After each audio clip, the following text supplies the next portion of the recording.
be wonderful. But until we get there, we will be able to enjoy in the next 2 hours of one of the best talks for me. That's the one that I have been waiting from this Congress, from this Ufology World Congress.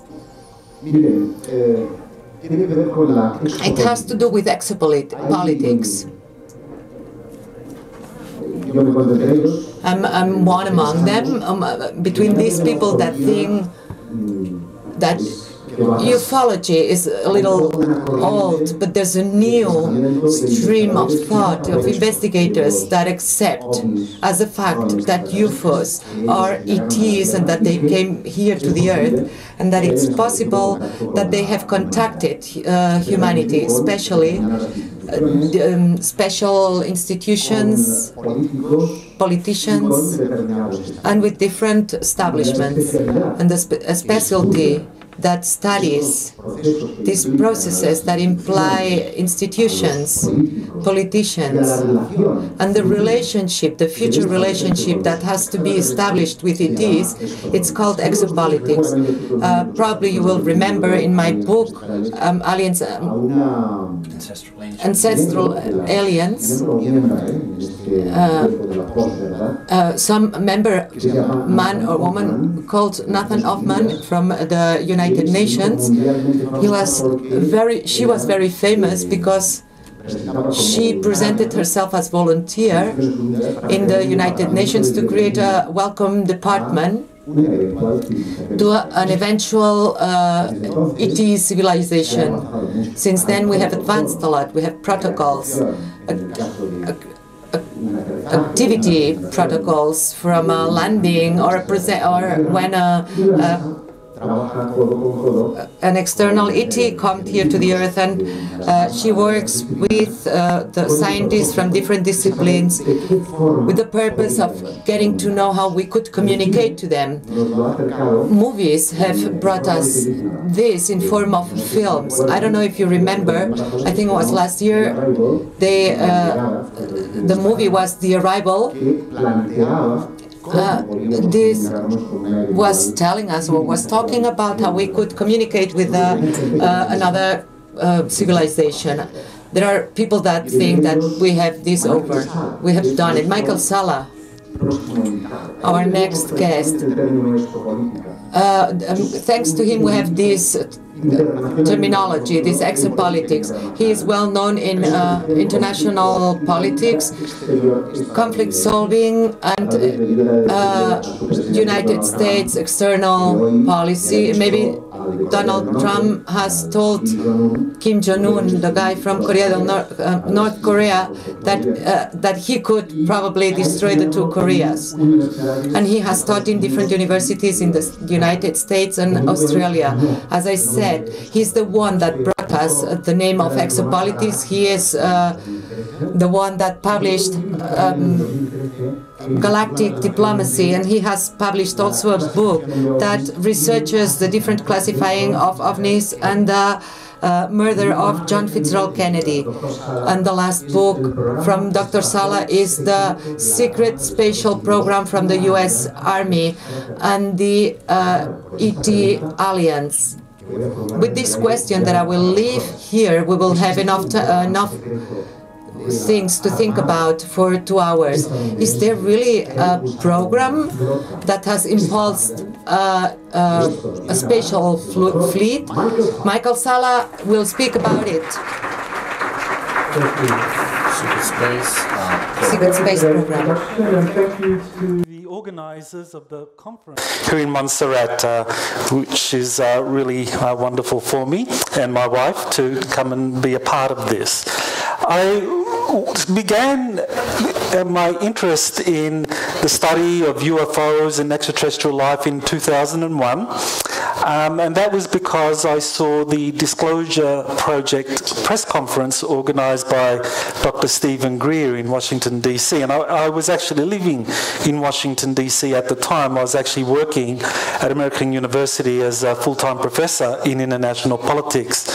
And when I saw the video of that press conference, I was convinced that this was a very important phenomenon, that there was a cover-up of UFOs and that this UFO phenomenon was very much connected to extraterrestrial life. Well, now, 16 years after my involvement in this study of UFOs and extraterrestrial life, I'm now convinced that if we just look at the UFO phenomenon as a question of extraterrestrial visitation, then we are really being very simplistic. We are underestimating exactly what is happening. Because now I'm convinced with the most recent research that I've been doing that much of the UFO phenomenon actually involves secret space programs. Though the question of extraterrestrial life is still very relevant, and I still believe that the evidence shows that we are being visited by extraterrestrials, there are also incredibly advanced space vehicles that belong to various governments, and in particular the US government. The United States Navy has been a very big player when it comes to the development of a secret space program.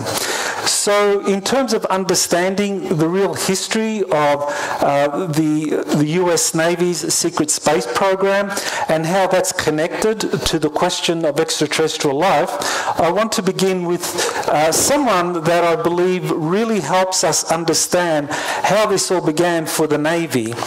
And this is a man who recently passed away.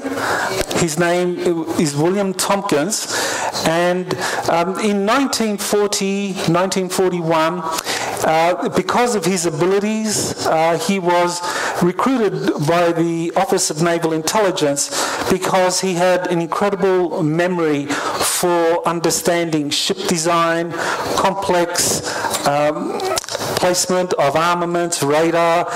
He had an eidetic or photographic memory. And so this was someone that the United States Navy wanted to recruit into their program, into a classified program that they were putting together. But first they began to train him. So here's a photo of him showing his models to a lieutenant in the United States Navy. And he also had letters of recognition by US captains and US admiral as well. And at this time he was only 17 years old. So this is very rare that a 17-year-old boy still in high school has US Navy captains and admirals talking about him, meeting him and discussing him because his abilities were so great. So he was recruited into the US Navy because of his skills. He talks about his history, his background in the US Navy, why he was recruited into this program in his book, Selected by Extraterrestrials, and I very much recommend it for anyone wanting to know how he became involved in various programs that the US Navy began.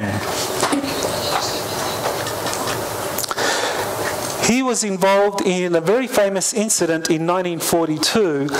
At this time, in February 1942, he was just 18 years old. And he was already someone that had been prepared for working for the Office of Naval Intelligence to work in classified experimental aircraft research. And in 1942, he was a witness to the Los Angeles air raid.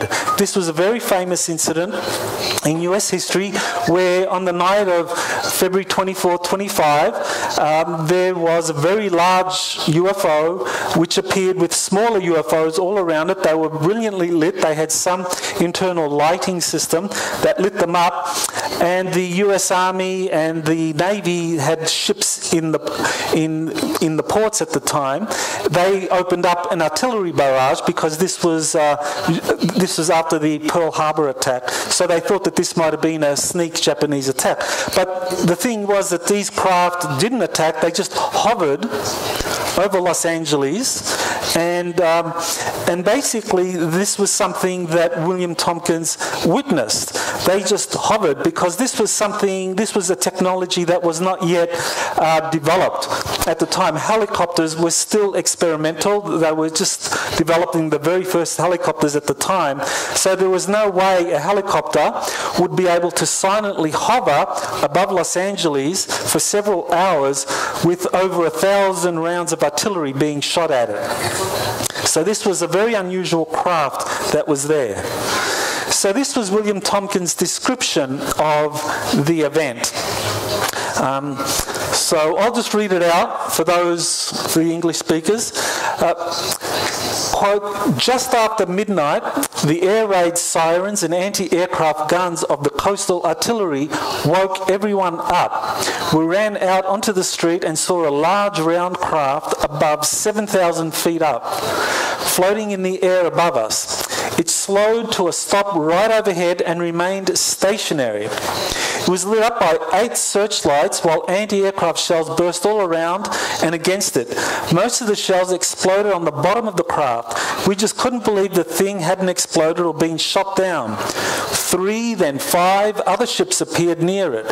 Some of the searchlights, as well as the anti-aircraft teams, focused on each one as they passed the first object. Eventually, the first craft slowly departed as well.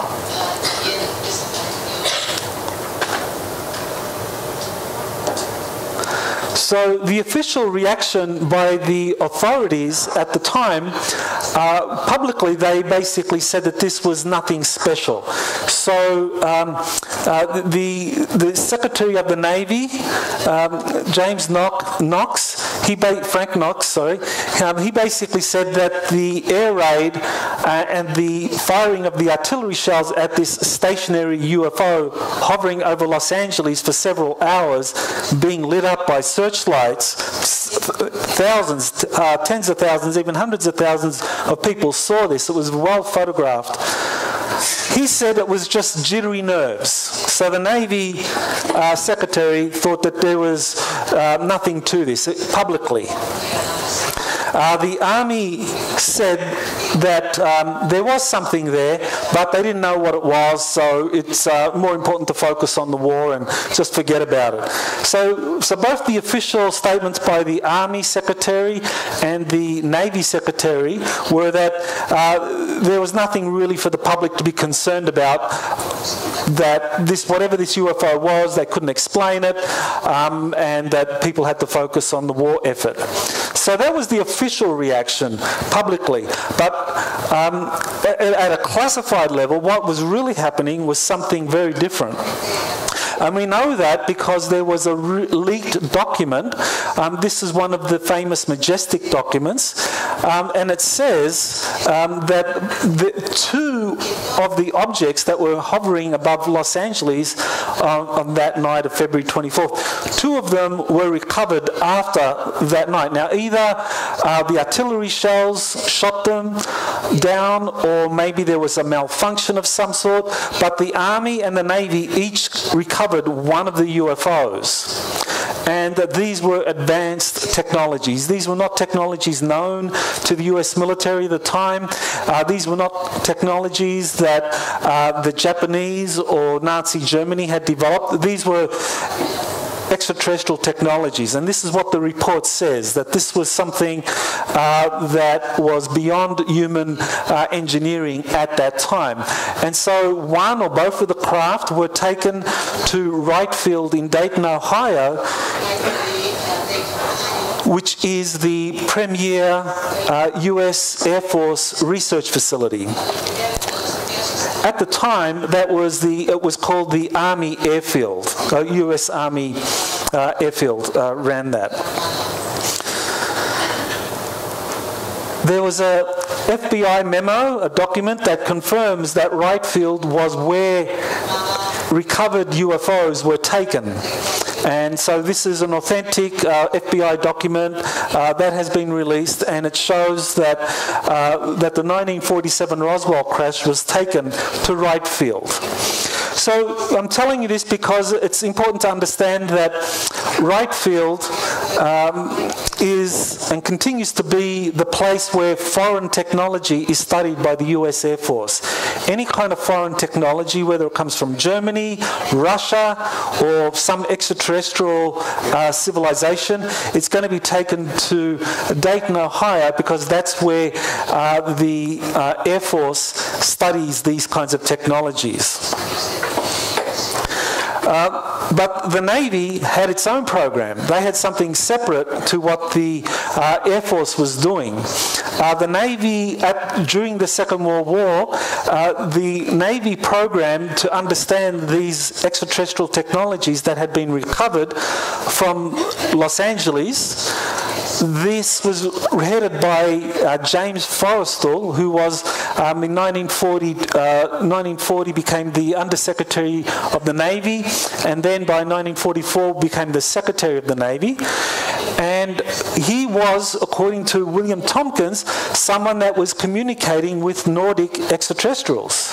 So this is something that is very significant, because it says that the man in charge of the US Navy, who was trying to understand what the extraterrestrials were doing and what these technologies that had been recovered from Los Angeles were capable of, was someone that was in communication with a group of extraterrestrials that are very human and look like us, Nordic looking.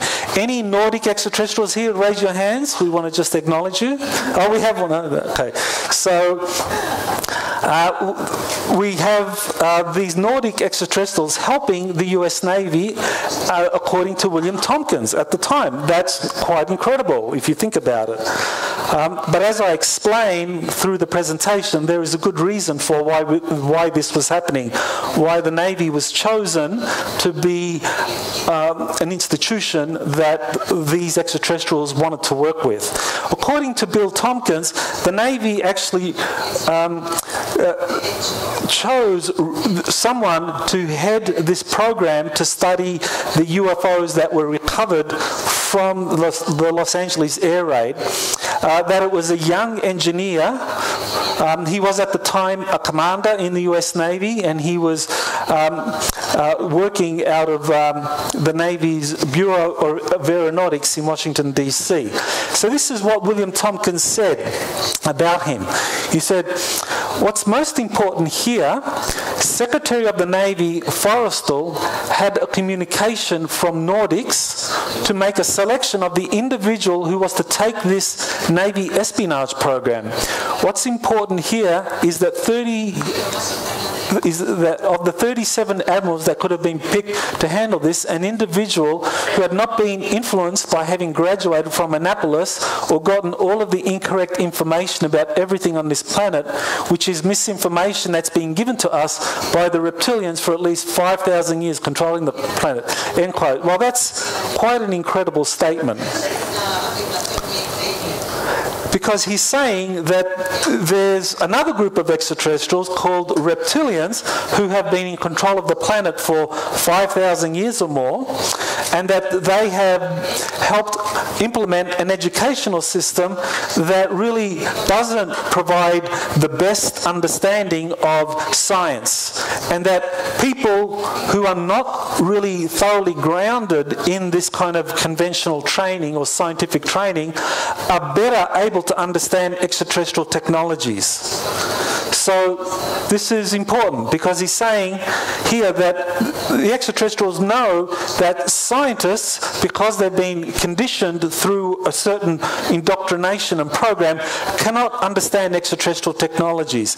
It's people, talented engineers or people who are more open-minded, who are able to do this. And one of these people was this young commander in the Navy at the time, Rico Botta.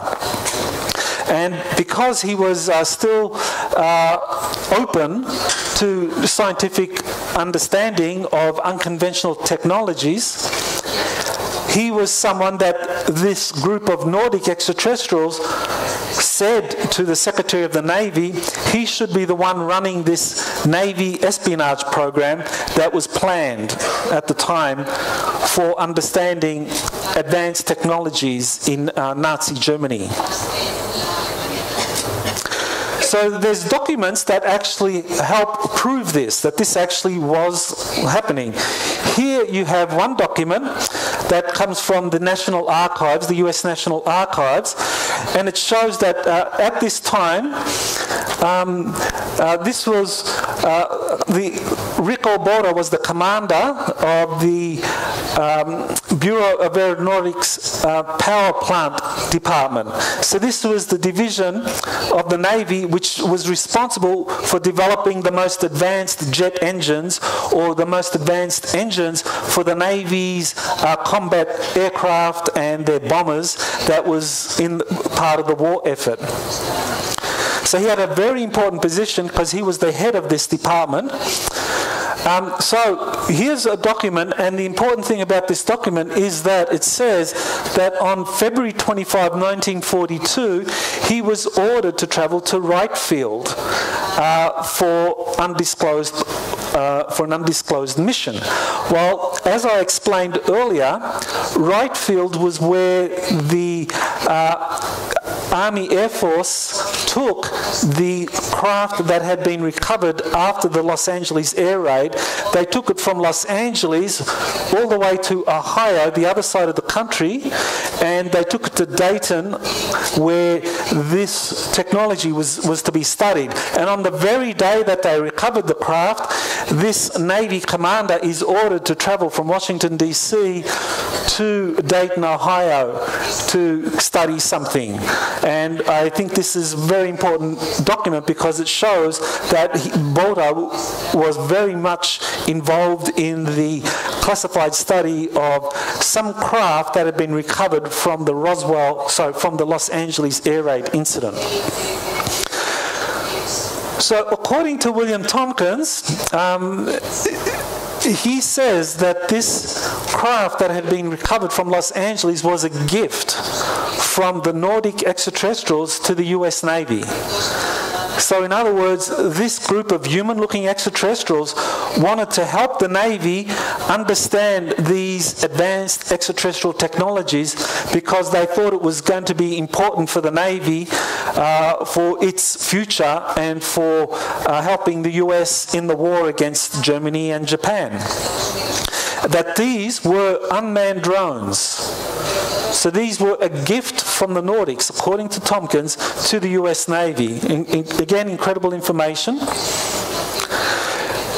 Now, Rick Obora, very quickly, in the space of just over a year, gets promoted from commander to captain, and then from captain to rear admiral.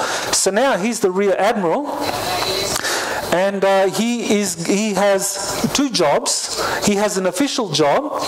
His official job during the day is at Naval Air Station San Diego, where he's the assembly and repair officer from 1942 to 1946. But during that same period, he was in charge of this Navy espionage program that had spies in Nazi Germany throughout the Second World War.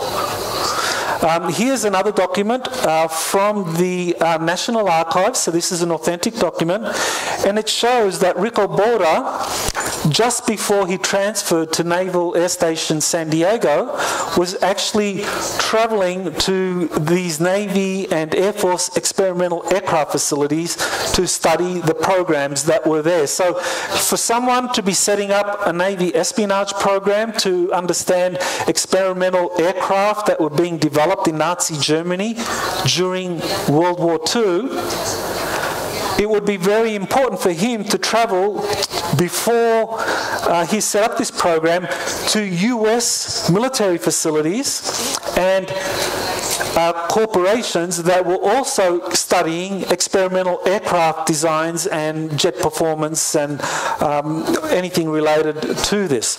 And so here's a document that shows that this is exactly what he was doing, just as William Tompkins said. Here's a document that says that he traveled to these different aircraft experimental stations. The US Army Air Force experimental station at Muroc in California, which is now Edwards Air Force Base. he travelled to Douglas Aircraft Company, and Douglas Aircraft Company, today it's part of the Boeing Aircraft Company, but during the Second World War and in the decades after the Second World War, it was one of the US's leading aerospace companies, developing very advanced weapons, aircraft, weaponized aircraft for the Navy and the Air Force. Then you had Northrop Aircraft. They continue to be involved in experimental aircraft. They now have been involved in designing aircraft carriers for the US Navy. Naval Air Station San Diego. So here's a document that says that San Diego Naval Air Station was very much involved in the study of experimental aircraft, which is where William Tompkins went to work, and the documents prove that this happened.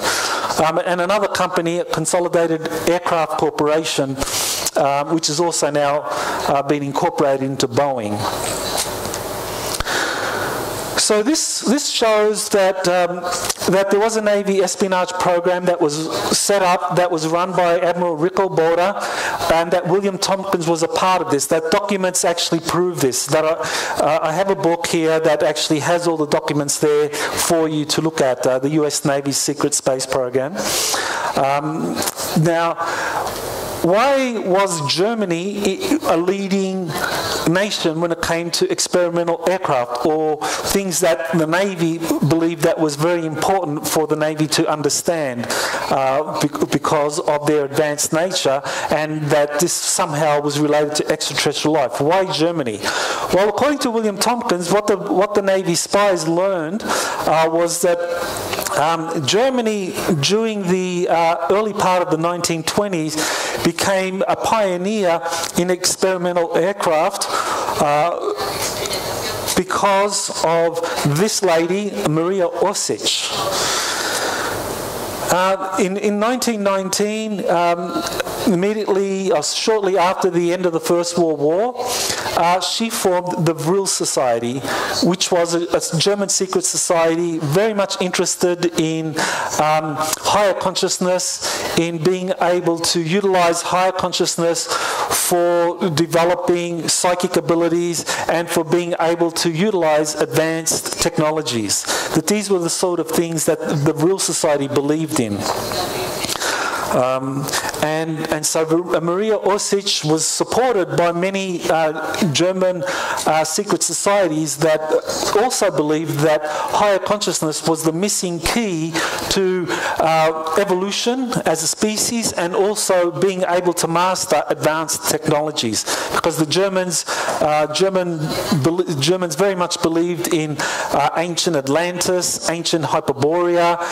They believed that the historic texts, descriptions of advanced human societies that were more technologically evolved than ours were not mythology, that this was actually a reality. And so the Germans were very interested, the German secret societies. So Maria Osich makes telepathic contact with these beings from Aldebaran, which began to give her information about their world, about their society, about their philosophy, and also about their technology. And they communicate with her through automatic writing, so she is just writing out the telepathic messages they gave her. And that she received technical information in the Sumerian language about building a spacecraft. This was in the early 1920s. She gets this kind of technical information. And it was in Sumerian, so she didn't understand Sumerian, but the Germans at the time had the world's leading scholars in Sumerian, so they deciphered this channeled automatic writing, and they deciphered it, and it turned out that this was instructions for building a spacecraft, or actually more accurately, not a spacecraft, but a teleportation device. A device that would enable the Vril Society, Osich and her followers, to be able to get in this device and it would teleport from Earth to Aldebaran, not travel there through space-time as we understand a rocket, but teleport there almost like instantaneously. So, you know, this was incredible information that she had received, and the Germans really believed that this was very important to study, and that's what they did.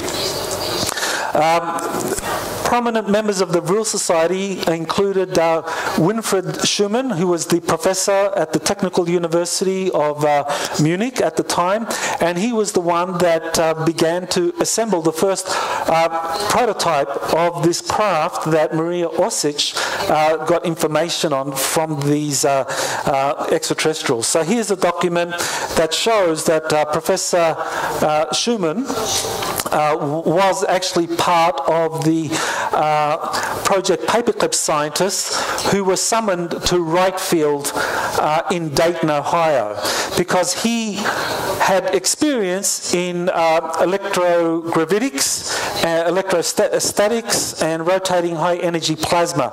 These were the things, these were the principles that were necessary for developing a kind of teleportation device or a space-time vehicle that could move great distances through space and time very rapidly. That you needed to have electrostatics, high-voltage electrostatics, and pressurized plasma, mercury-based plasma, pressurized at high temperature, going around at speeds of 60,000 revolutions per minute or greater.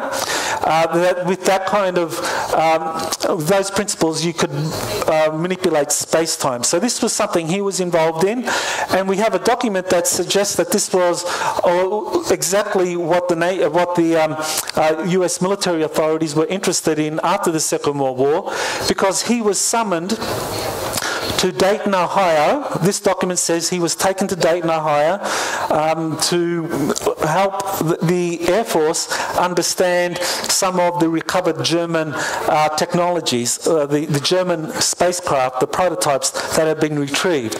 He was sent to Dayton, Ohio, whereas von Braun and Oberth and Kurt de Bus, the other German rocket scientists, were sent down to Redstone Army Arsenal in Alabama, because that's where they were studying rocket technologies. So the Germans had rocket technologies, and they also had kind of these flying saucer technologies under development.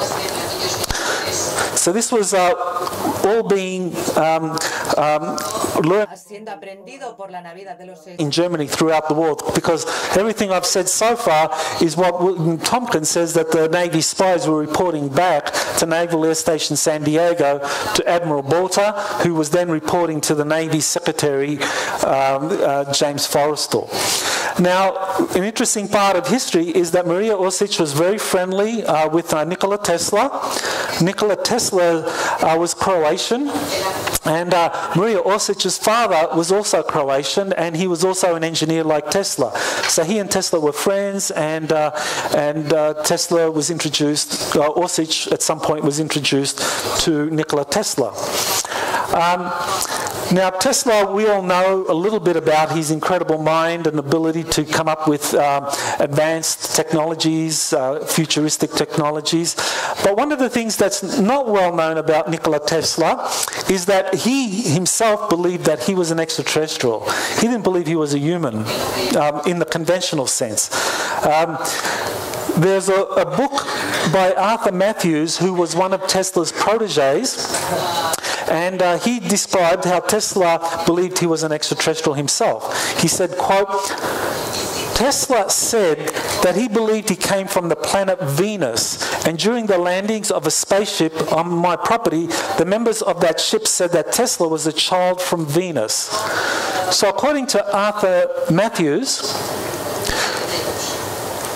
not only did Tesla believe he was from Venus and that he was, as a young child, brought to Earth and put into a human family, but also extraterrestrials that had contacted Arthur Matthews had told him the same thing. So two different sources telling him the same thing, which gives us an idea of how these Nordic extraterrestrials work. That these human-looking extraterrestrials typically work with scientists or engineers who are open-minded, that haven't been kind of like trained to be kind of rigid and doctrinaire, and so that they would come up with futuristic technologies. This was why Admiral Bora ran the Navy program, and this is part of the reason why Nikola Tesla was such a gifted inventor, because he also operated that way outside of a mainstream scientific paradigm. So this raises the question, if Tesla was a Venusian, who was Maria Orsic? Was she also an extraterrestrial? When the military found out, this is in the book, this is Corey Goode, who's going to be talking here tomorrow. Corey Goode said in a lecture in February of 2016, he said, quote, "When the military found out about Meyer's case, Billy Meyer, they sent people over with some photographs for him to try and identify the female being he saw. He quickly pointed out one photograph saying, 'That's her, that's her.' Apparently the photo he pointed out was of Maria Orsic, the medium from the Vril Society who was making contact with the Inner Earth groups and who played an intimate role in the pre- and post-World War II German secret space program." End quote. So this is also amazing information, because if it's true, it means that some, I'm not saying all, but some extraterrestrial contact cases may not have involved genuine extraterrestrial beings, but may have involved people like Maria Orsic, who came from Earth, but then because of the German space program, because of its advanced nature and because of its secret success, they were later to come back and pretend that they were extraterrestrials. And then they would meet humans and take them up on their ships and give them a tour of the ship and introduce them to some philosophy, saying that they were from some other star system, like the Peljarans, like Billy Meyer says he was told, but that according to what Corey Goode is saying, his information, that these were actually, this was Maria Orsic, that it was discovered that these were humans pretending to be extraterrestrials. Now, one of the things that is very helpful to understand is that in the 1920s in Germany, there were many German inventors, engineers, people who were very open-minded, developing spontaneously these kinds of advanced craft that could be used for teleportation purposes to travel great distances. There was an example in the United States, Otis Carr, who was a protege of Nikola Tesla. Tesla trained Otis Carr in how to build a spacecraft. So Tesla knew how to build a spacecraft, but he was shut down. He was prevented from revealing this to the world. Otis Carr was trained by Tesla to give this to the world, to share this with the world. And Otis Carr did. He built one of these in the Los Angeles area in California. He built one of these teleportation devices that Tesla knew how to build, that Maria Orsic also knew how to build, and that the Germans were building these in the 1920s. In the 1960s, Otis Carr tried to build that because he wanted the United States to have a civilian spacecraft industry, but he was shut down. He was raided by different intelligence agencies in the United States, and everything was confiscated, and he was sent to prison for threatening the US economy. Because that's what would have happened if these craft became widely available. So, in the 1920s, the Vril Society, many open-minded Germans developed these advanced craft, and that they began building them into the 1930s. But then in 1933, Germany underwent a massive shift. It shifted from a very democratic, very open-minded Weimar Republic that tolerated diversity and tolerated kind of openness to the Nazi regime, which we know what that stood for. And what the Nazis did was that they very quickly basically brought under the Nazi control all of these advanced technologies that civilian German scientists and secret societies have been developing. And many of them decided that the only way to continue to work on these technologies, this included Maria Orsic and the Vril Society, was to cooperate with the Nazis, otherwise they would be shut down and thrown into prison. So many of them did cooperate with the Nazis.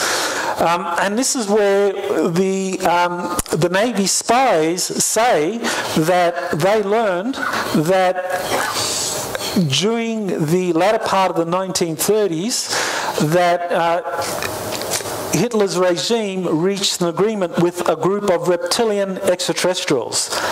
And that this agreement was something that basically meant that Nazi Germany would become a very imperialistic race, or a very imperialistic entity, government power, and would seek to enslave and conquer lands, because this seemed to be the modus operandi, or the way in which the reptilians operated. That they also had a kind of master-slave philosophy. This was what the Nazi regime developed, a master-slave philosophy, and that was similar to what the reptilian extraterrestrials also believed. So this is happening during the Second World War, that the Nazis are developing these flying saucer craft, and they are being helped by the reptilians. And according to William Tompkins, what happened was that the way the reptilians did it was that they just gave the Nazis, he said, 14 different prototypes, 14 different extraterrestrial craft that the Nazi scientists would reverse engineer for the war effort. And so this was what the Nazis had been given. And so this gives us an idea now, a little bit of background for why the US Navy was gifted these drone flying saucers after the Los Angeles air raid in 1942. That just as the Germans were being helped by this reptilian extraterrestrial race, or Nazi Germany was being helped, the US Navy in particular was being helped by this group of human-looking Nordic extraterrestrials. So in reality, the Second World War was really a proxy war. Not only was it a war involving two major blocks, the Axis powers and the Allied powers, but it involved these two different groups of extraterrestrials, one working with the Axis powers, the reptilians, and the other working with the Allied powers. So the reptilian aliens helped the Germans establish a presence in Antarctica. Antarctica became very important for the German space program that was being developed under Hitler. But the program that was established in Antarctica had a certain degree of independence from the Nazi regime. Because the German secret societies were the ones that were leading the establishment of this presence in Antarctica, and in particular the German Navy. The head of the German Navy intelligence, Admiral Wilhelm Canaris, actually was in charge of the German military intelligence during the Second World War. He was a Navy admiral, and he was one of the original sponsors of the Thule Society, because the Thule Society was helpful for the German Navy in building secret submarines during immediately after the First World War in foreign nations. So there's a lot of history to that, and I can't talk about it now in detail, but in my book, The US Navy Secret Space Program, I go into the role of Admiral Canaris and the German Navy in helping set up a German secret space program both in Nazi Germany and in Antarctica. but the Navy, the German Navy and the German military intelligence were never fully supportive of Hitler. There was a kind of distrust. There was cooperation, because ultimately the German Navy were nationalists. They weren't Nazi ideologues, and that's a very big difference. The Nazis were ideologues, the German Navy were nationalists. So the German space program that was established in Antarctica was really a form of ultra-German nationalism, but it was not Nazism. There is a difference there. So that's why there was a difference between the Nazi German space program in Germany and what was established in Antarctica. So after the Second World War ended, even though Nazi Germany had been defeated in occupied Europe, the German space program that was really being run by the German Navy and the German secret space programs, with assistance from German corporations and the Nazis, it grew and it developed and it became a very powerful force, small but with very advanced technologies. So that by 1946, 1947, when the US Navy sent a naval task force down to Antarctica to basically take control of the German bases in New Schwabenland, the US Navy suffered a bad defeat. And this is really when things began to take on an ominous side, because up until this time, the US Navy and the US military hadn't experienced defeat. They defeated Nazi Germany, they defeated Imperial Japan, and they thought that the German colony in Antarctica would be easy to defeat because they were quite small. But by early 1947, the US Navy discovered that the Germans had successfully weaponized their flying saucer craft and that they were now a very powerful force. And so this is when you actually have a lot of sightings beginning in the United States in 1947. Early 1947, defeat of Operation High Jump in Antarctica. By middle of 1947, you have a lot of craft flying over the United States. You have the famous Arnold incident in Washington State, the Roswell crash, many other sightings. Now, this is not to say that these weren't all extraterrestrial craft. This is to say that there was a mixture, that some of these craft were extraterrestrial, but some of them were also Nazi craft operating out of Antarctica. So just think about that. Because one of the things that Admiral Byrd said after Operation High Jump was that in an interview with the Chilean newspaper El Mercurio, he said that they had encountered a new enemy that could fly from pole to pole almost instantaneously. So Byrd, and also what we know from William Tompkins, Corey Goode, and other whistleblowers or insiders, former insiders in the US aerospace industry, is that many of the craft that was being sighted in the United States in the 1940s were actually German, Nazi or German craft from Antarctica. So this is very important because it means that the German space program out of Antarctica is becoming very powerful, that they can now fly over US territory without fear, without being shot down, and that the US military had stand-down orders, because when they did try to shoot down the German craft, the pilots or the US craft was shot down. So this has been well documented. Timothy Goode wrote a good book about this, Need to Know, where he talks about this period when 1940s, 1950s, when there were efforts to shoot down some of the flying saucers, but they always resulted in negative repercussions for the US Air Force. So this shows you the problem that the US military was now experiencing, that the Germans out of Antarctica were flying over major cities. So 1952, this was very important, and this is a kind of very strategic moment in US history, because you can understand the significance of this. If this is true, according to William Tompkins, Corey Goode, and others, that some of the flying saucers that flew over Washington, D.C. in the summer of 1952, that these were German flying saucers out of Antarctica. And so if this is true, this might be very difficult to accept, but if this is true, and I think there's good reason to believe it is true, and I give the reasons in the book, the US Navy's secret space program, this meant that essentially the US military could do nothing against the German space program out of Antarctica. They had no choice but to negotiate. They had to strike an agreement with the Germans out of Antarctica, because the Germans now had all of the most important negotiating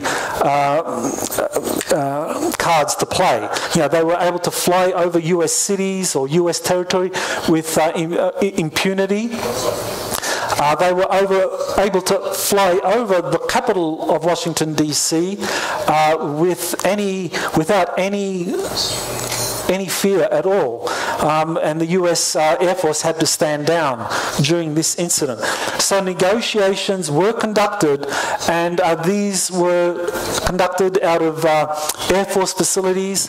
In 1954, President Eisenhower traveled to Edwards Air Force Base in February.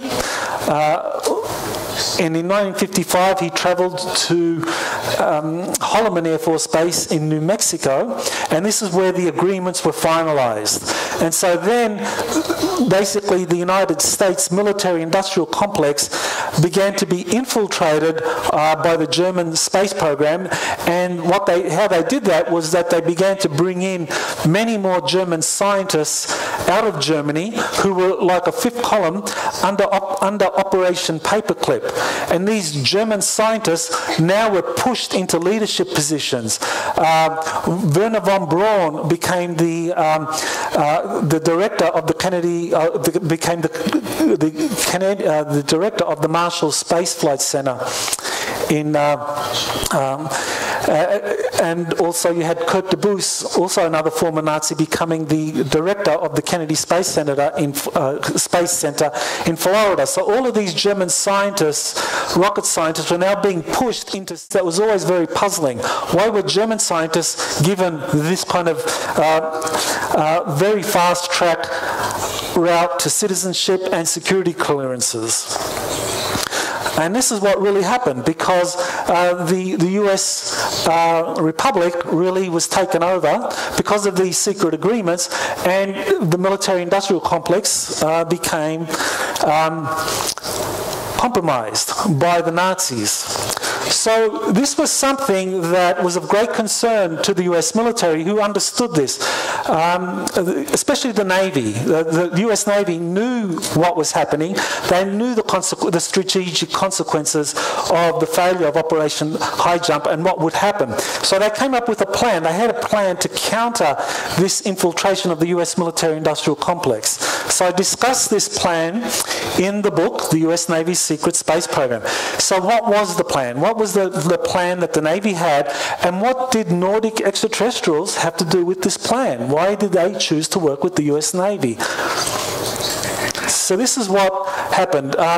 So basically, during the Second World War, William Tompkins, his job was to take these briefing packets where the Navy spies were revealing everything that was happening in Nazi Germany, and to take these briefing packets to all of the experimental aircraft facilities in the United States. Wherever there were US scientists or engineers that were capable of understanding some of these advanced technologies that were being developed in Germany, William Tompkins' job was to take these briefing packets to them. And so this shows, this is on the right-hand side, you see these are exit passes that give Tompkins permission to take out briefing packets from Naval Air Station San Diego, and to take these to other facilities. And these briefing packets were based on the debriefings of US Navy spies reporting back from Nazi Germany about what the Germans were doing. So Douglas Aircraft Company was right at the center of this. In 1942, early 1942, when the Los Angeles air raid incident happened, the Douglas Aircraft Company was really the leading aircraft company when it came to experimental aircraft research and development in the United States. And so what the head of Douglas Aircraft Company did was that he put together an informal committee of 2 Navy admirals, 2 Army Air Force generals, and 3 Douglas Aircraft Company engineers to discuss the aircraft or the craft that had been recovered from the Los Angeles air raid incident. And so they set up a study group to look at this and come up with a policy to deal with the study of extraterrestrial craft. And that in the Douglas Aircraft Company, Douglas Aircraft Company set up Project RAND. And Project RAND was set up in October of 1945, and its job was to study all kinds of experimental aircraft that were capable of space flight. So that was the purpose of Project RAND, and it was set up under the Douglas Aircraft Company. And Douglas Aircraft Company was where William Tompkins later worked. So this is where we get more information about the importance of the Douglas Aircraft Company in helping the Navy set up its secret space program. So 1945, Project RAND is set up. And by 1948, 3 years later, Project RAND separates. It separates into the RAND Corporation, which is run by the US Air Force, and you have the what remains of Project RAND is renamed in the Douglas Aircraft Company. It's given a different name. It's now called Advanced Design. And this was a very important split, because what it did was it basically set the US Air Force and the US Navy on different paths in dealing with developing space programs and understanding advanced extraterrestrial technologies and working with the Nazis or the German space program out of Antarctica. The Navy came up with a strategy to deal with this phenomenon. Basically, in my view, studying this, the Navy admirals, they decided that they would create a kind of parallel system in the US where you would have the Air Force working with the Germans in Antarctica to get as much information as they could about what the Germans were doing and try and extract that information so that they could develop their own program, while at the same time the Navy would develop its own space program working with Douglas Aircraft Company with the cooperation of Nordic Extraterrestrials. So this was decided by the Navy in 1940, in that period from 1945 to 48, and I think that's why this split occurred. Now, how can we be sure that the Project RAND was actually involved in the study of extraterrestrial technologies? There's a document that was leaked.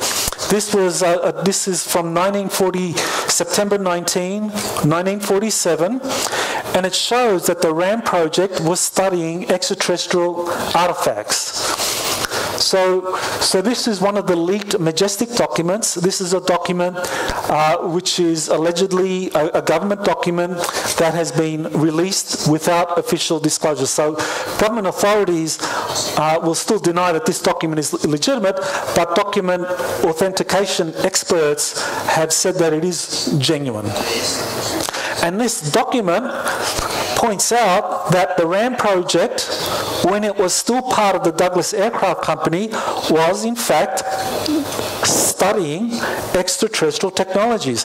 So this document is important because it shows that one, RAND project was very much involved in this kind of extraterrestrial study, and also the Douglas Aircraft Company was at the center of this, because this is where Project RAND was located in this at the time that this document was released. Project RAND was part of the Douglas Aircraft Company, that the engineers in Douglas were the ones studying extraterrestrial technologies.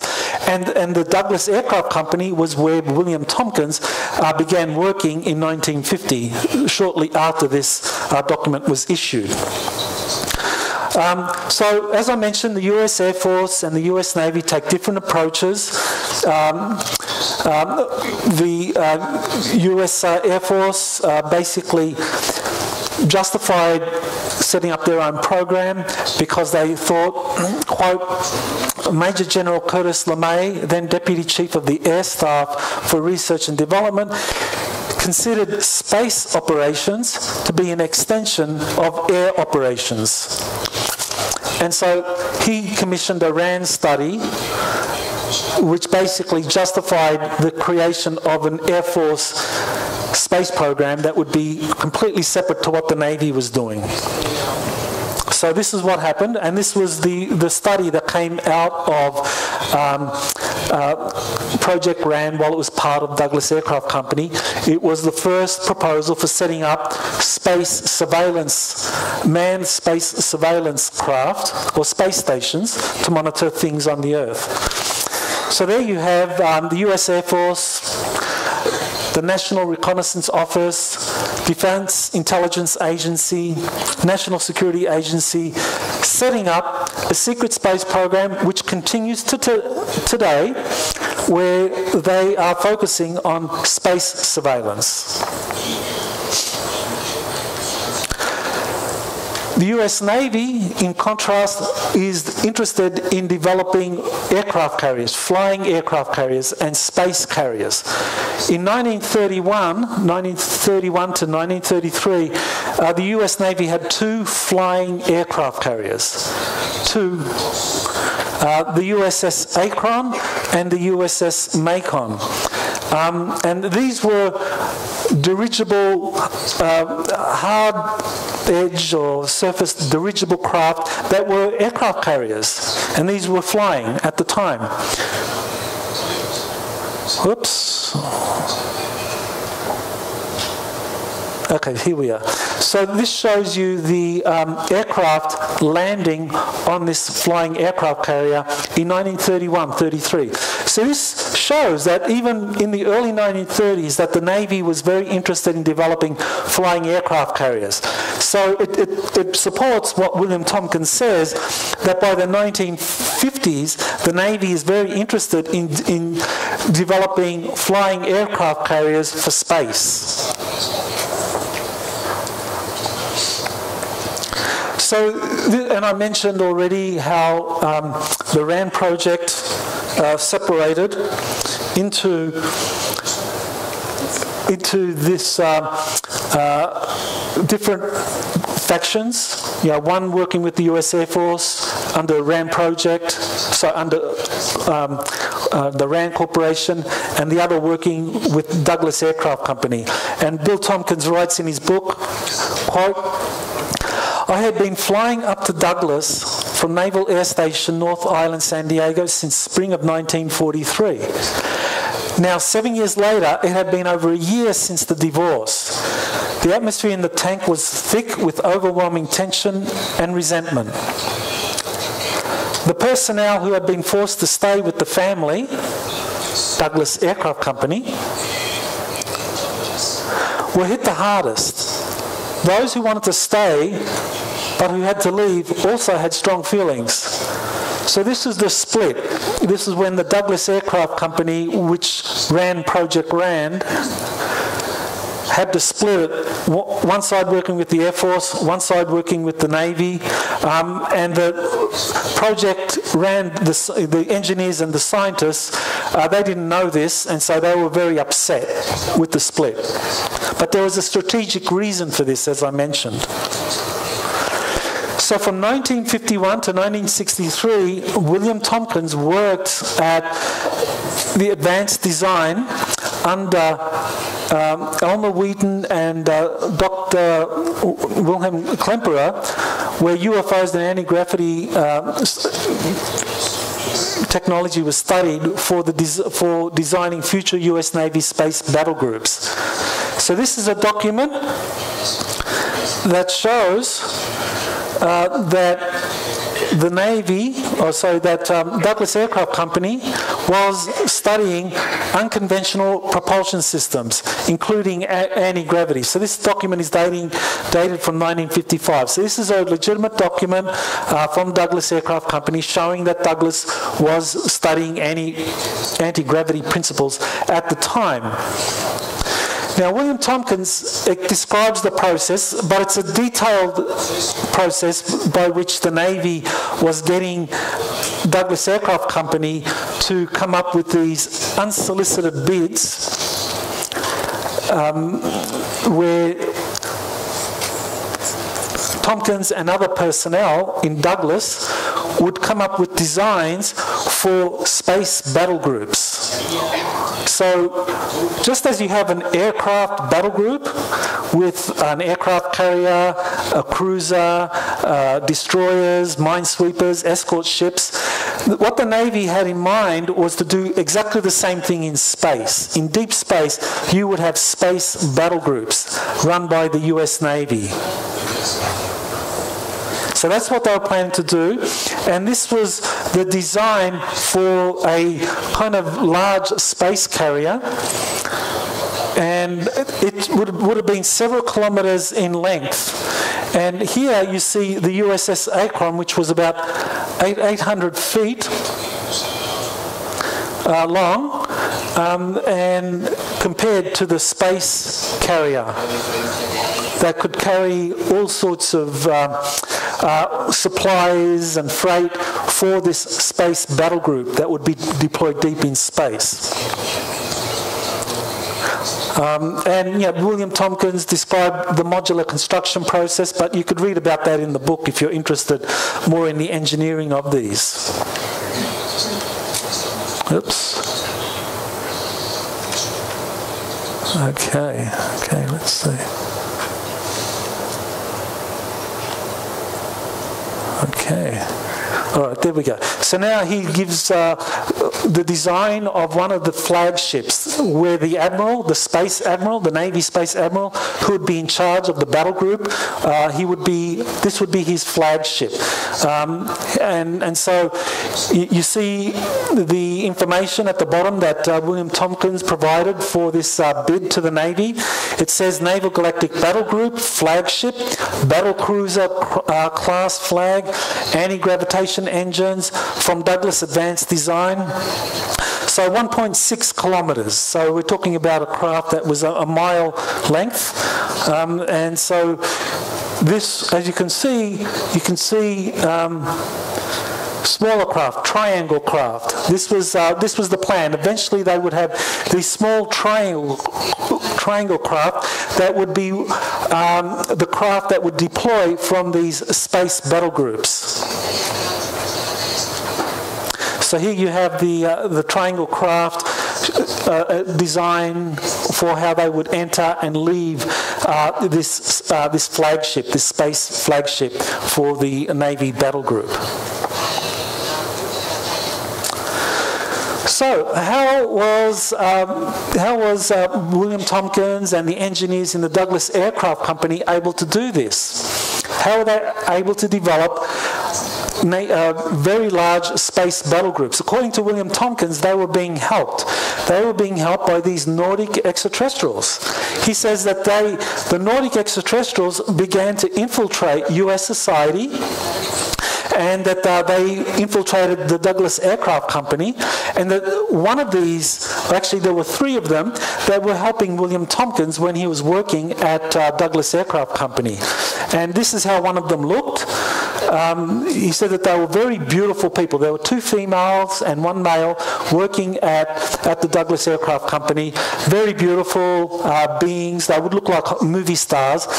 and that they were helping him telepathically with the designs for these space battle groups. So that these Nordic women, especially this one, he says her name was Jessica, he says that Jessica would telepathically give him information for designing these space battle groups, or whenever they had a problem in the design or the engineering of one of these space battle groups or one of the craft, she would help, that they would get help in that way. That was how these Nordic extraterrestrials were helping the Navy. They weren't helping by giving the Navy ships and saying, here, you study this in total. I mean, that happened in 1942 with the drones, but when it came to these large craft, the Navy was helping by giving information to engineers, designers who could come up with the design for these craft. That's how the Nordic extraterrestrials did. Now, is there independent evidence of this? You know, Tompkins says Nordic extraterrestrials infiltrated Douglas Aircraft Company and other companies in the 1950s and in the 1960s to help the Navy build a secret space program. Well, were they being helped? You know, were these extraterrestrials infiltrating human society in this way? Well, we know a number of contactees. Howard Menger was one of them. He described a number of extraterrestrial encounters beginning at 10 when he met an attractive Nordic extraterrestrial as well. So he says one of these beautiful human-looking extraterrestrials came to him, and she kind of looked like that, very attractive. And so he met her, and that he was later on approached by this same group of extraterrestrials that wanted him to help these human-looking extraterrestrials infiltrate human society. So he said, quote, in one of his books, he says, often I purchased clothing and took it to the point of contact. Visitors just arriving from other planets had to be attired in terrestrial clothing so they could pass unnoticed among people, end quote. So he was giving clothing, advice, about how to speak colloquial American, information on the American mannerisms and behavior that would help extraterrestrials to infiltrate without being noticed. So this was happening according to Menger. Also, according to Robert Dean, who was a Command Sergeant Major for the US Army, a very senior position in the enlisted branch of the US Army, he says the same thing, that there was a document called the assessment that in 1964 he had access to, and it said that the biggest threat, that a big threat that NATO had was human extraterrestrials infiltrating the military and political institutions.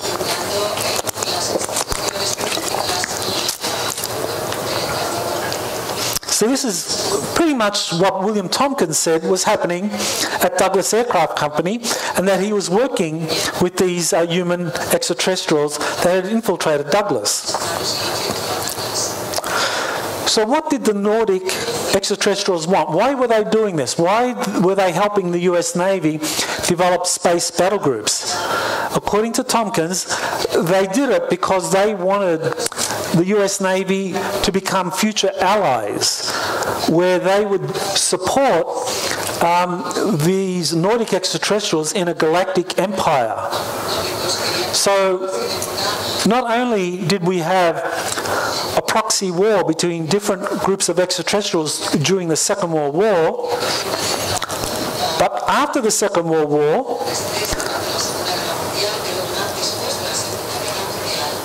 we had a proxy war happening unofficially between the German space program in Antarctica working with reptilians and the US Navy and its European allies and other allies around the world that were working with Nordic extraterrestrials.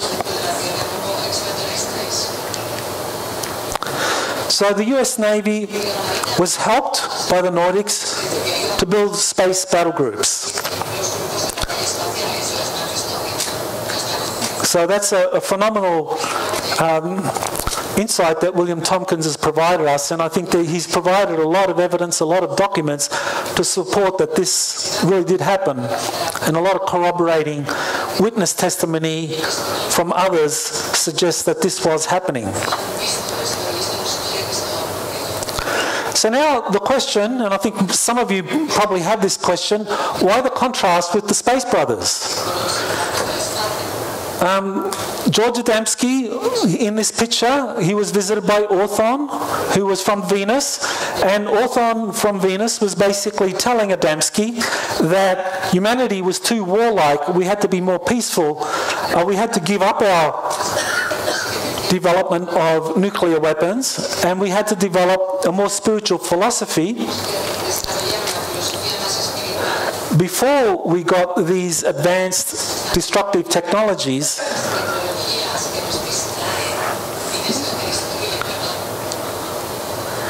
So Adamski meets a master of wisdom in this book. This is from Venus, this master of wisdom from Venus. So he's told that human society is too aggressive and that advanced technology will not be shared, otherwise it would be weaponized. So the emphasis is on consciousness raising.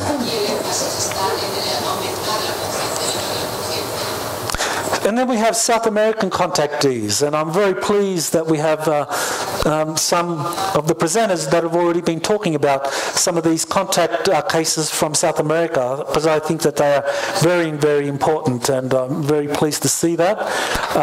Here you have a drawing of Antarel, who has been working with some of the contactees from South America, Ricardo Gonzalez, Luis Fernando. Those are ones that I'm aware of that work with Antarel, who is part of this group of extraterrestrials that emphasize consciousness raising, that humanity is not ready for advanced technologies yet, and so they want first of all that we develop ethically, raise our consciousness, and then we'll be ready for more advanced technologies, and that they'll be happy to share these technologies later. So this is what South American contactees are saying. That we need to raise our consciousness, develop more of an ethical outlook before we're ready for advanced technologies. So this leads to a problem then. So why the difference? Why is one group of extraterrestrials saying raise your consciousness, develop ethically, you're not ready for advanced technologies, and another group is helping a major branch of the US military develop advanced space technologies that could be used in a future galactic war? Why the contrast? How could this be possible? Well, there's a contactee, Robert Renaud, that Wendell Stevens worked with very closely, and I've spoken with Robert Renaud, and I think he's a very credible contactee from the United States. He worked with a group of extraterrestrials that described themselves as Corendians, and that they worked with something called an alliance of worlds. And this federation, or this alliance of worlds, was very interventionist.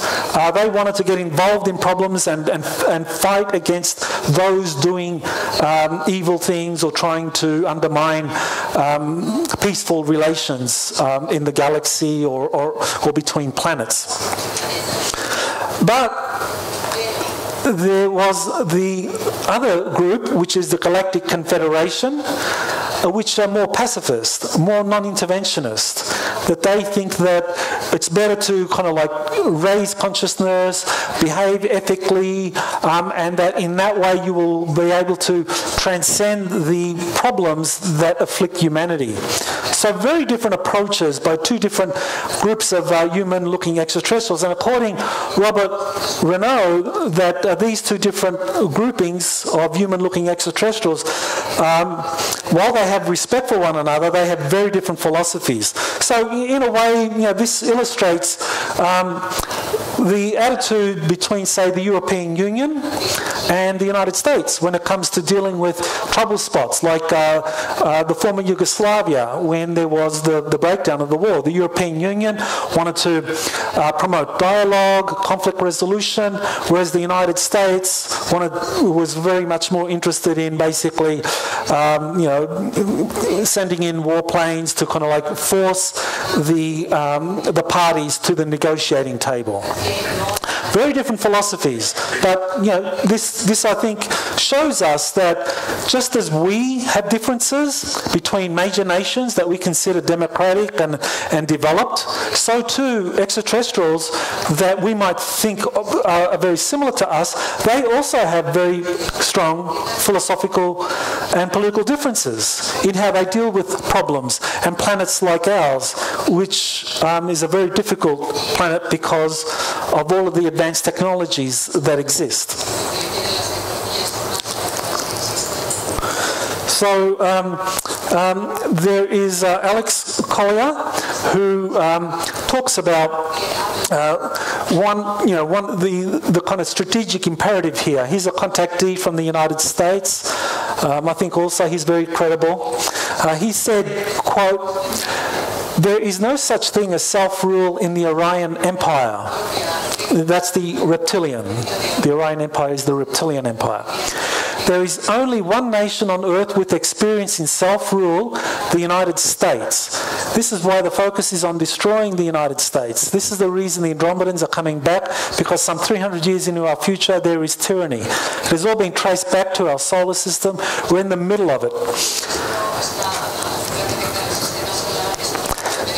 So this gives us an idea of the strategic imperatives here, that 300 years in our future, extraterrestrials find a galactic tyranny. And they find the origin of that galactic tyranny, events on Earth in our era. And this is why they're intervening. This is why they are helping the Navy, the US Navy, I believe, in dealing with this threat out of Antarctica that the German space program has been able to flourish with the cooperation of these reptilians out of Antarctica. That if that program out of Antarctica is not neutralized or countered, that in 300 years in the future there will be galactic tyranny. And I think this is why the Nordic extraterrestrials, some of them have been intervening in this way to help the Navy and its allies around the world develop a secret space program with these battle groups. Another American contactee, Tolek, also talks about this kind of strategic imperative where some Nordic extraterrestrials are actually attacking reptilian bases that have been secretly set up on the Earth. So here he talks about Draco and Hydro reptilian undersea bases being destroyed by this alliance of interventionist extraterrestrials. And another contactee, Cobra, who operates in Europe. I don't even know if he's here. Or some of the people here may actually be supporters of Cobra. He says very much the same thing, that this alliance of extraterrestrials, he calls it the Resistance, has been attacking these reptilian bases that have been set up around the world and basically destroying them, because that will help the Earth become free of this kind of reptilian German influence. Corey Goode, he talks about an alliance, a super federation, where all of the human-looking extraterrestrials, he says there's between 40 to 60 of these different extraterrestrial civilizations all come together to have these super federation council meetings. And Corey has described how he's attended some of these meetings and in different capacities. And my first book, Insiders Reveal Secret Space Programs, goes into depth about Corey being involved as a liaison for the Solar Warden secret space program with this Super Federation, and more recently for the Sphere Being Alliance. I'll talk a little bit more about that soon. So now, Russia. What's the role of Russia in all of this? Well, Russia is a very important country. Russia has been, was a part of the alliance, obviously, that fought against Nazi Germany during the Second World War. And they were being helped, as was the United States Navy, by these extraterrestrials to counter the Germans. But because the Soviet Union had a very totalitarian system in place that mitigated or that prevented full-scale cooperation between the Nordics and the Soviet Union. So it was only with the collapse of the Soviet Union in 1991 that you have this happening. That is, the Russian Federation begins to work much more closely with the Nordics who have infiltrated Russia. That just as the United States was infiltrated by these Nordic extraterrestrials trying to help the United States Navy and companies like Douglas Aircraft to develop advanced technologies to deal with this German program out of Antarctica, so too the Russians from the early 1990s began to do this as well, under Yeltsin and then under Putin in 1999.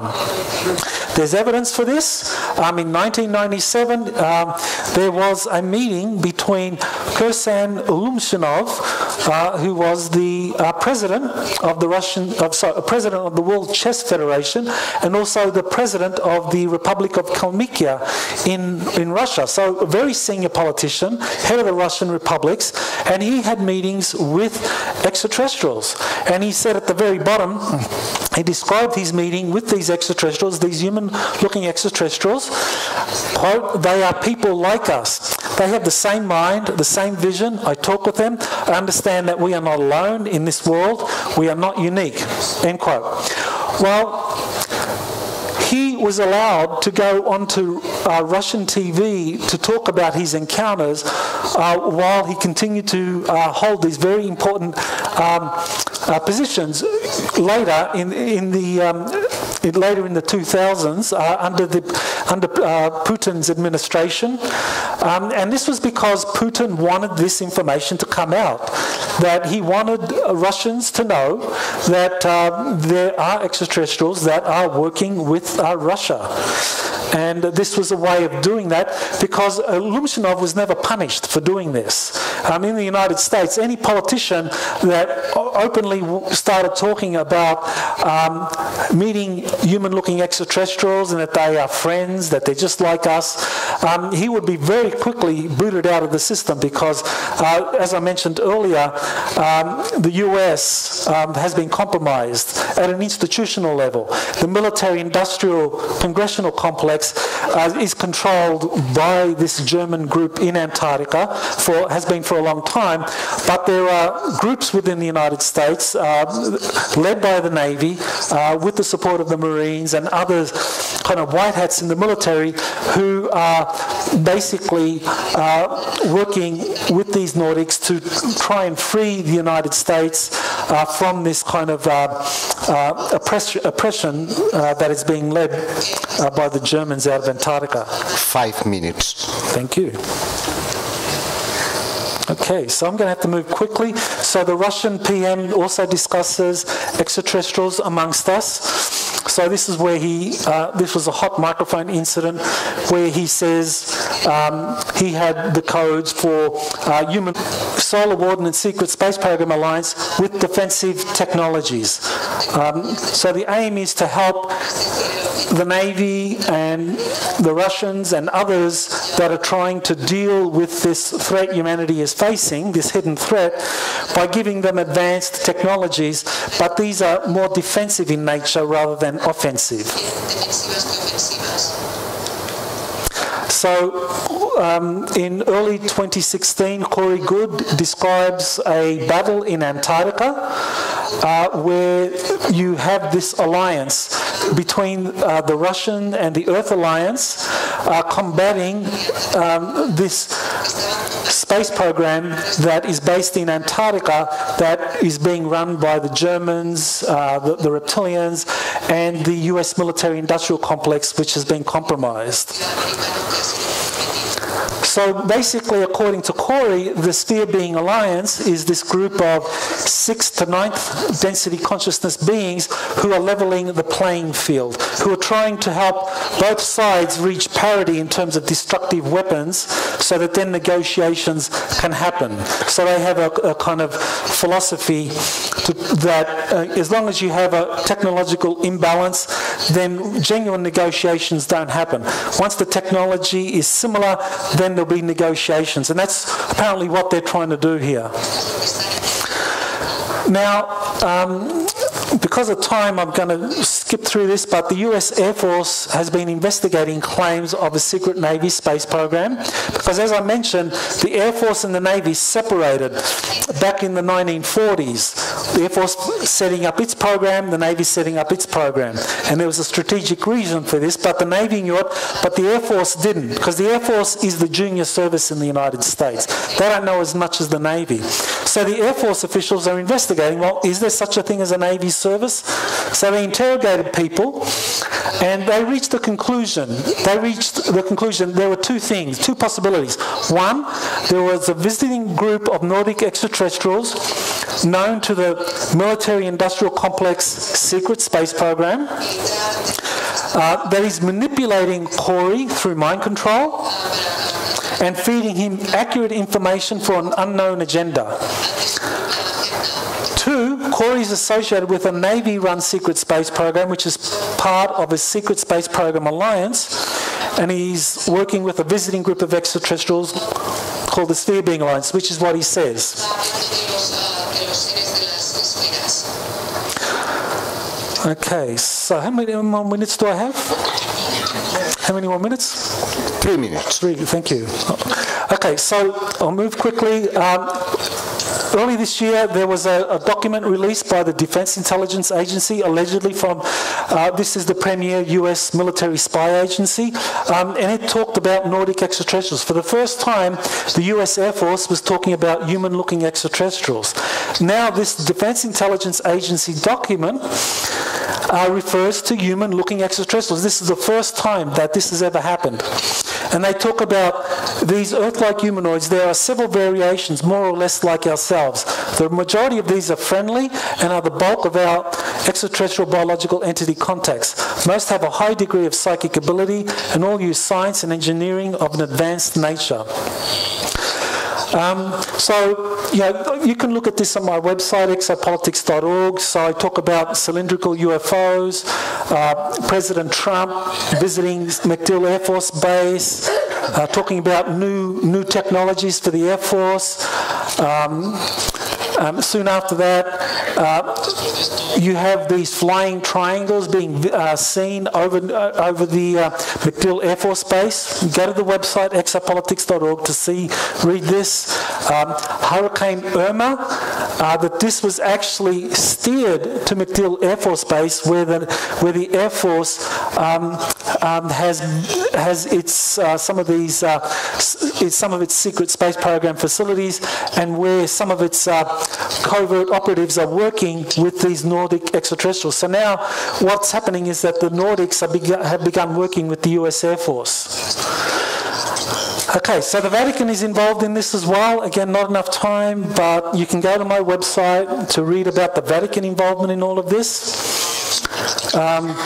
Corey says that this is a possibility very soon, that the Vatican is ready to do this, that you might have Nordic extraterrestrials announcing their presence from St. Peter's Square. World religions unite as disclosure moves forward. Are all human-looking extraterrestrials friendly? Are they to be trusted? No. Some of them can't be trusted because they work for the other side.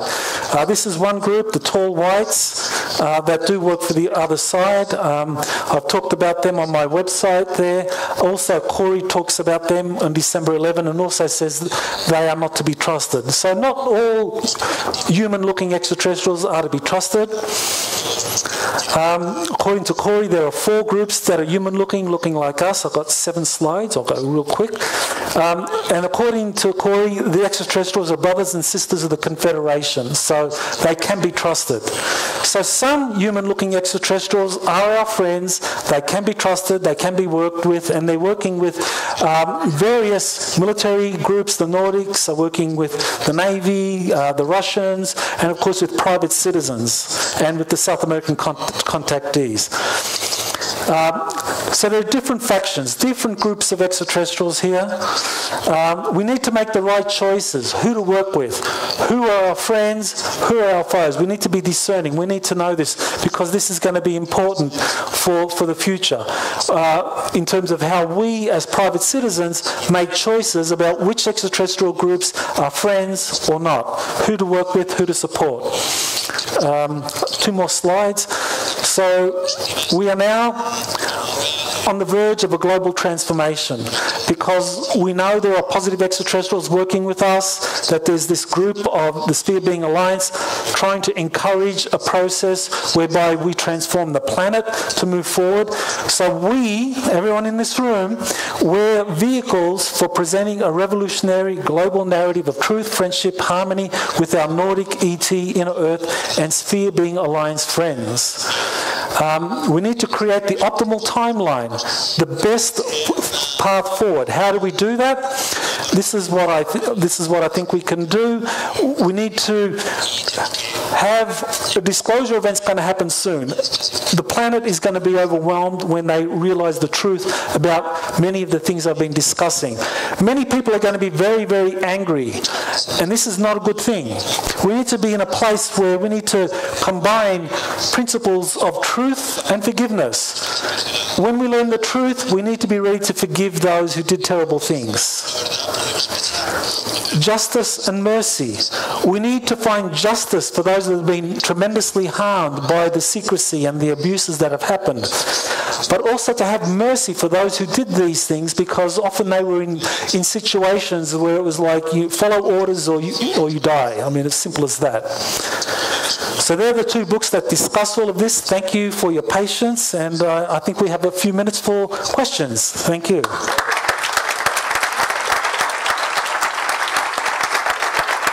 Thank you very much. Y Zapatero hablaba de alianza de civilizaciones. Bueno, no os veo a ninguno y tenemos unos minutos para preguntas. Por ahí veo manos, las intuyo más bien. Ahora os decía que el poder mental conseguiría que viéramos bien las diapos y no me he equivocado, ¿eh? A ver, por allí, señor. Thank you for your lecture, Dr. Salla. I've got a question. Have you got any informers that came forward recently that confirm, you know, this kind of story from William Tompkins and Tompkins y Goode están en lo cierto? ¿Es esto verdad? Yo creo en eso.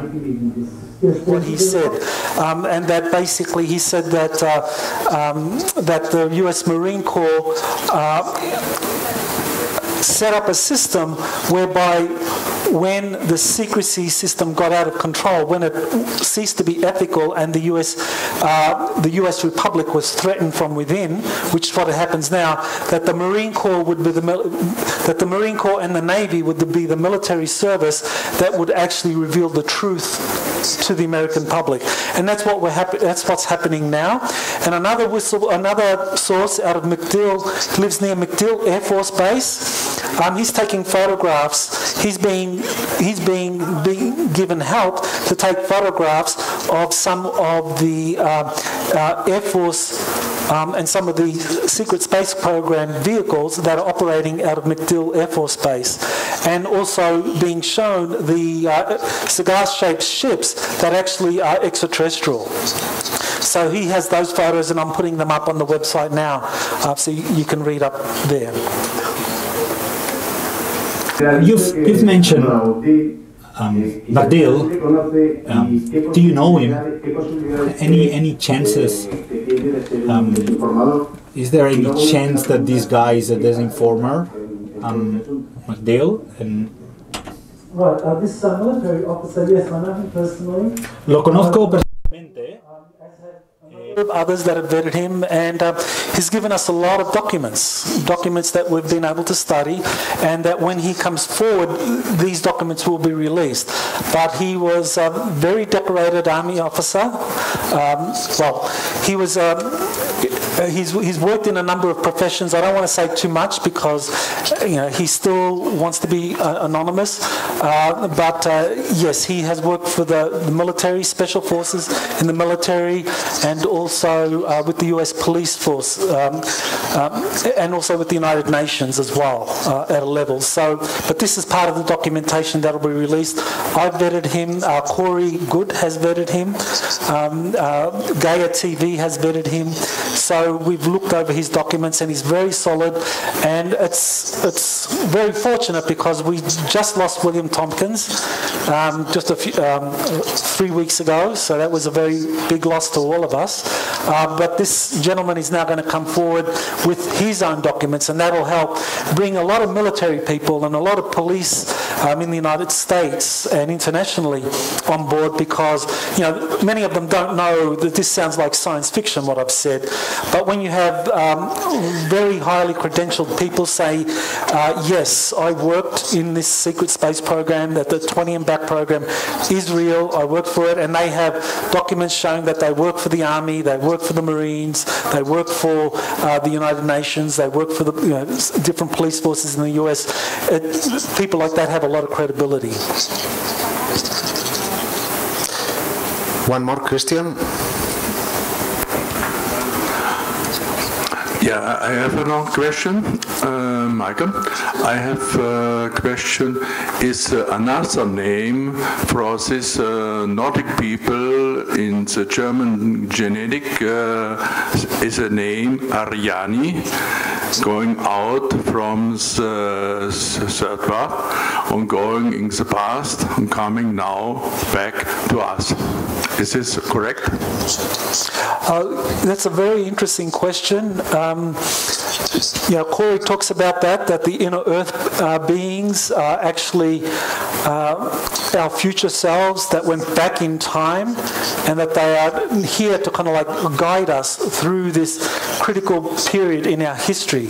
And that actually has a lot of merit to it. It makes a lot of sense. Why they know so much about us, and they are helping. And this is one of the groups that has given Corey a lot of information. And he's here, and maybe he'll talk about that, because apparently Montserrat actually is a very important place for this inner earth civilization, that they operate here, and maybe Corey will have a message for us from them when he speaks tomorrow. De hecho, tendremos oportunidad de escuchar a Cory en unos minutos, porque después de las preguntas en la mesa redonda tenemos oportunidad también de preguntarle. Sí. Hi.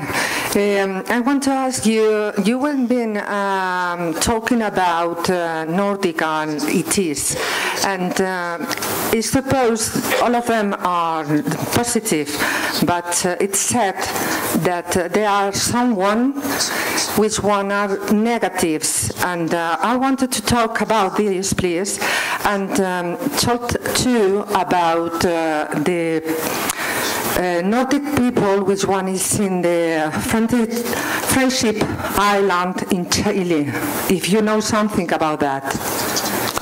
The easiest way to distinguish between the different Nordic... Isla Friendship. Oh, the friendship case. Oh, thank you. Yes, I know about the friendship case. The easiest way to distinguish between the different Nordic groups is how you feel around them. Groups that make you feel intimidated and frightened, these are not positive groups. Groups that make you feel safe or make you feel loved, it doesn't have to be loved, it just make you feel calm, peaceful, and relaxed, where your critical thinking is elevated, those are positive groups. So it's really, it's all about us exercising emotional intelligence. How do we feel if we meet one of these human-looking extraterrestrials? If they make us feel fearful, intimidated, then we need to be careful. If they, you can go too much the other way too. People warn about if you get blissed out. If you get blissed out, where it's like you just can't think properly, you just feel so good and loving. That's not good either, because you have to find the balance. You have to feel calm, peaceful, but also your critical thinking is elevated, not dampened in any way. If you get blissed out, your critical thinking is dampened. So there's a balance there, but that's how I would recommend to distinguish between them. Vamos con la última cuestión, the last question. I have a question. So you said that you feel like some type of disclosure is going to happen soon. So could you maybe elaborate on the signs and maybe on the latest intel you have about the possible event of disclosure, whether it being partial disclosure or full disclosure? Right. Military, rather than being separate, they're now coming together, which is why what's happening down at MacDill Air Force Base is important, because this is the hub of Special Operations Command, which is one of the most important military commands in the US. They have 10 commands, but Special Operations Command is based in MacDill, in Tampa, Florida, and this is where the Hurricane Irma was sent. It was sent to reveal a message. It was basically, Irma is derived from the German word for goddess of war goddess, and it hit MacDill Air Force Base Tampa on the beginning of 9/11. And there are basically it was directed there to send a message to the US military that if you continue to move forward with disclosure, that this is the start of a new 9/11 with weather warfare. And so to me that's a sign that we are going to have disclosure, because now the military is allowing craft to be photographed near MacDill Air Force Base, and more people are being allowed or encouraged to come forward to reveal what they know. No more questions. Thank you, Dr. Salla, for your aportation in this Congress.